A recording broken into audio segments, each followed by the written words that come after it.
सभी defence pensioner बंधुओं को मैं Narendra Kumar wellness consultant entrepreneur trainer living happily की इस श्रृंखला में जिसमें कि स्पर्श की ट्रेनिंग दी जा रही है निःशुल्क बिल्कुल मुफ्त, मैं स्वागत करता हूं।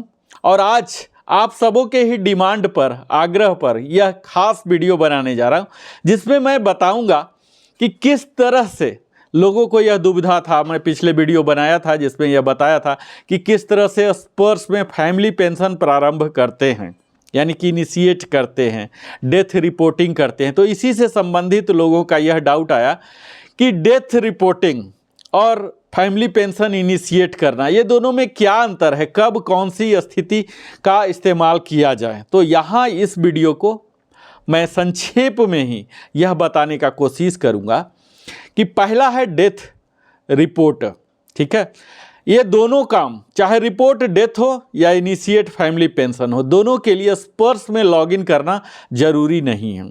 यह स्पर्श के प्री लॉगिन पेज में ही, सर्विसेज में ही अवेलेबल है। सबसे पहला तो यह जान लीजिए, क्योंकि स्पर्श यह मान रही है कि पेंशनर जो थे वो तो डिजीज हो गए, अब वो नहीं रहे, तो हो सकता है कि उनका यूजर क्रेडेंशियल भी गुम हो गया हो, तो इसे दूसरे लोगों के द्वारा ही करना है और उनके पास वो क्रेडेंशियल होगा नहीं। कई बार हो सकते हैं कि स्पाउस के पास भी वो क्रेडेंशियल ना हो, तो इसे लॉगिन करने से पहले ही प्री लॉगिन पेज में ही मिल जाता है। तो यहाँ क्या औचित्य है रिपोर्ट डेथ का, तो सबसे पहला यह जान लीजिए कि रिपोर्ट डेथ तब करना है कि सबसे पहला तो जैसा नाम से ही पता लग रहा है कि उनकी मृत्यु हो गई है। मृत्यु हो गई है, उसके बाद फैमिली पेंशन शुरू कराना है, यानी कि कोई दावेदार है। सबसे पहला तो यह है रिपोर्ट डेथ का कि उनका जो रेगुलर पेंशन आ रहा था उसे यथाशीघ्र बंद कर दिया जाए। दूसरा यह है कि इसके बाद जो फैमिली पेंशनर हैं, यानी कि जो स्पाउस हैं, उन्हें पेंशन दिया जाए।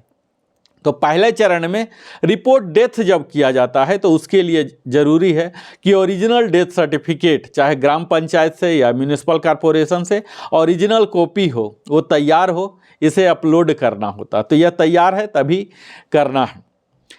तो इसका मकसद हो गया कि पहला तो मृत्यु हो गई, दूसरा कि फैमिली पेंशन जो स्पाउस हैं उनके लिए स्टार्ट कराना है, या फिर उनके जो स्पाउस हैं वो प्री डिजीज हैं, यानी कि सदा के लिए पेंशन को बंद कर देना है, तब यह रिपोर्ट डेथ करना है। रिपोर्ट डेथ जब होता है तब यह अप्रूवल हो जाता है, यानी कि वेरिफिकेशन होगा। डेथ सर्टिफिकेट जो आपने अपलोड किया इसका वेरिफिकेशन होगा।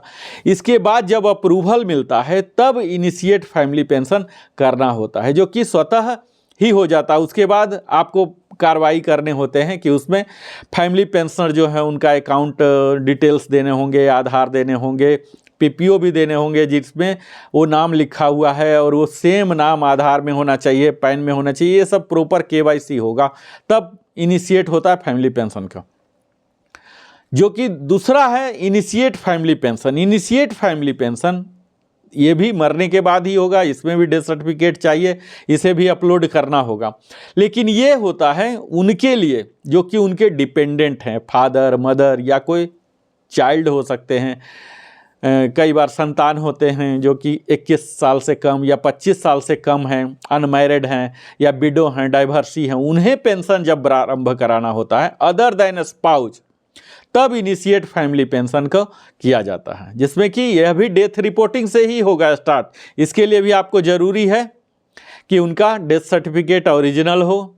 फिर जिनके लिए इनिशिएट किया जा रहा, चाहे उनके पेरेंट्स हों, फादर मदर हों, या डिपेंडेंट, अनमैरिड या डाइवर्सी, इस तरह से विडो स्पेशली महिलाओं के लिए होता है, बच्चों के लिए 25 साल तक, और बच्चियों के लिए तब ताउम्र जब तक वो अनमैरिड हैं या डाइवर्सी हैं, विडो हैं, तब तक मिल सकता है।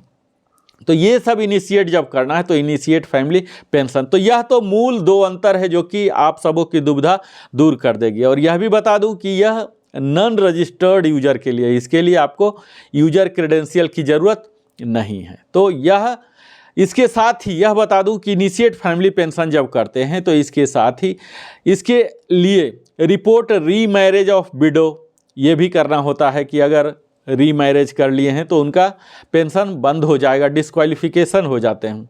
इसी तरह से non support of dependent by existing family pensioner अगर नहीं दे रहे हैं तो ये भी रिपोर्ट किया जा सकता है। ये सब के लिए इनिशिएशन के लिए डॉक्यूमेंट चाहिए और इसके लिए ही बैंक अकाउंट डिटेल्स वगैरह चाहिए, रीमैरिज का सर्टिफिकेट चाहिए, रीएम्प्लॉयमेंट का सर्टिफिकेट चाहिए, फिर अंडरटेकिंग ऑफ रिकवरी चाहिए कि जो एक्सेस मिल गया है उसे रिकवर आप कर सकते हैं, ये सब के लिए करना होता है। तो ये सब है इनिशिएट फैमिली पेंशन के तहत आता है। तो अब मुझे लगता है कि रिपोर्ट डेथ और इनिशिएट फैमिली पेंशन के बीच जो भेद था यह अब स्पष्ट हो गया होगा और इस फंक्शनलिटी को, बेशक यह कन्फ्यूजिंग है, थोड़ा सा और क्लैरिटी के साथ स्पर्श टीम को करने की ज़रूरत है। उम्मीद है कि धीरे धीरे जैसे स्पर्श टीम इवॉल्व हो रहा है इसमें भी सुधार लाया जाएगा और लोगों का जो बार बार डाउट आ जाता है इस विषय पर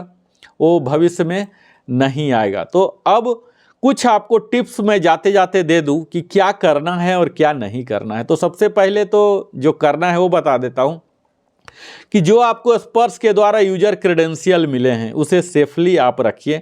किसी के साथ यूजर क्रेडेंशियल को साझा करने की ज़रूरत नहीं है क्योंकि यह आपका कॉन्फिडेंशियल डाटा है।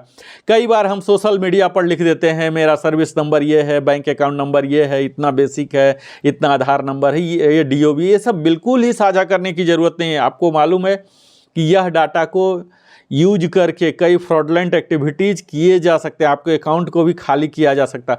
किसी के साथ भी आप अपना पर्सनल डाटा साझा न करें, ना कि यूजर ID पासवर्ड, बल्कि आपका जो पर्सनल है डिटेल जैसे Aadhaar card, PAN card, account details, ये सब DOB वगैरह मत किसी के साथ साझा कीजिए। और इसके साथ ही कोई लिंक दे दिया उसे आप मत डबल क्लिक करके उस वेबसाइट में पहुंच जाएं।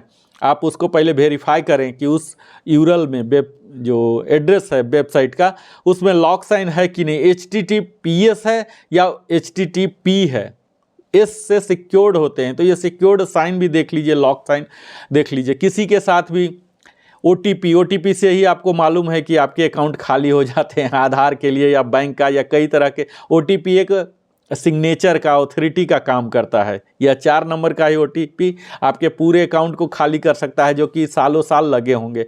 तो OTP आपको किसी के साथ साझा नहीं करना है, चाहे वो कोई भी एजेंट हो, रिश्तेदार, आप अपने ही स्वयं कीजिए जब तक कि बिल्कुल फेथफुल ना हो। और अगर अपने प्रोफाइल को चेंज करते हैं तो स्वयं ही कीजिए या वहाँ अवेलेबल रहिए। ऐसा नहीं कि फ़ोन पर करवा रहे हैं कुछ भी, फिर कल गलत हो जाएगा तो इसके लिए आप ही जिम्मेवार होंगे। कोई भी डॉक्यूमेंट जब आप देखते हैं, डिक्लेरेशन देते हैं, अंडरटेकिंग चाहे ऑनलाइन हो या साइन करते हैं, उसे आप ज़रूर पढ़ लीजिए। ऐसा नहीं कि बिना देखे बिना समझे साइन कर दिया और कल होके जिम्मेवारी आप पर हो जाएगी, आपकी अकाउंटेबिलिटी होगी।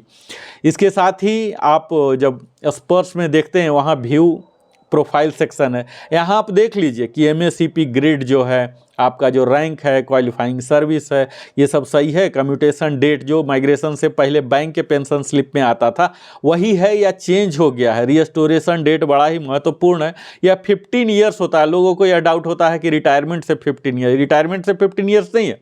आपका फर्स्ट पेंशन जिस दिन से स्टार्ट हुआ है, जब लमसम जिस दिन आपके अकाउंट में क्रेडिट हुआ है, उस दिन से आप अपने पासबुक को देख सकते हैं कि जिस दिन वह लमसम अमाउंट कम्यूटेशन का मनी जो मिला उससे 15 ईयर्स, यूजुअली उसी दिन कम्यूटेशन का लमसम मिलता है जिस दिन फर्स्ट पेंशन क्रेडिट होता है, या कई लोगों का अलग तरीके से भी हो सकता है। तो आप लमसम अमाउंट का डिसबर्समेंट डेट देखिए, क्रेडिट डेट देखिए, वहाँ से 15 ईयर्स काउंट कीजिए, न कि रिटायरमेंट से। कई लोगों का साल 6 महीना देर भी हो जाता है, उन्हें व्यग्रता हो जाता है कि मेरा 15 ईयर्स हो गया अभी तक रिस्टोर नहीं हुआ। तो ये सब बारीकी को आप ज़रूर देखें। कई बार आपको चेक लगाने होते हैं अकाउंट, तो आप कैंसिल चेक करके ही दीजिए, उसमें साइन करने की आपको ज़रूरत नहीं है, सिर्फ कैंसिल कर दीजिए ताकि वो आपके अकाउंट नंबर को, IFSC नंबर, ब्रांच डिटेल्स वगैरह को देख सके। तो इस तरह से, और आप अपने मोबाइल जो चल रहा है एक्टिव सिम का नंबर, वो मोबाइल नंबर अपडेट करें, ईमेल करें,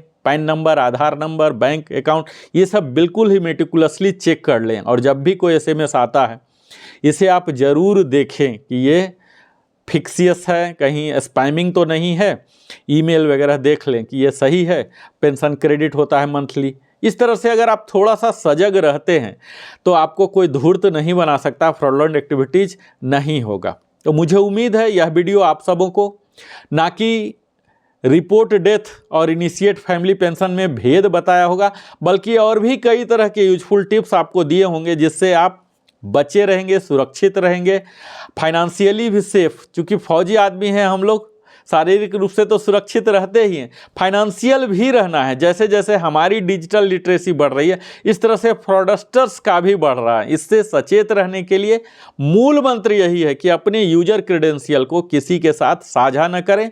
और मैं तो एक ही चीज़ कहता हूँ कि यह यूजर क्रेडेंशियल जो है, स्पेशली पासवर्ड, आप इसे इस तरह से डिजाइन करें कि आपको इजी टू रिमेंबर हो, लेकिन टफेस्ट टू क्रैक हो, कोई आपका गेस न कर सके। ऐसा न कि अपना नाम और डेट ऑफ बर्थ रख दिए, गांव का नाम या डेट ऑफ बर्थ रख दिए, अपना नाम बच्चे का नाम रख दिए, तो अपना नाम स्पाउस का नाम रख दिया, कोई भी गेस कर लेगा। तो इस तरह से गेस करना बड़ा ही मुश्किल हो, लेकिन आपको स्वयं को याद रखना बड़ा ही आसान हो। इस तरह से पैटर्न बनाएं, डिजाइन बनाएं। बहुत बहुत धन्यवाद, आप हमारे साथ निरंतर बने रहते हैं। अगर अभी तक आपने सब्सक्राइब नहीं किया तो देर किस बात का, अवश्य ही सब्सक्राइब करें। सब्सक्रिप्शन में आपका कुछ नहीं जाता है और हमें बहुत कुछ आता है। हमारे चैनल को विकास और वृद्धि का अवसर मिलता है। बहुत बहुत धन्यवाद, आप हमारे साथ बने रहते हैं। लाइक करें, कमेंट करके आप जरूर पूछें, बताएं, और भी कोई डाउट मैं यथाशीघ्र बताने का प्रयास करूंगा। जय हिंद। फिर से मिलता हूं इसी श्रृंखला में अगले वीडियो के साथ।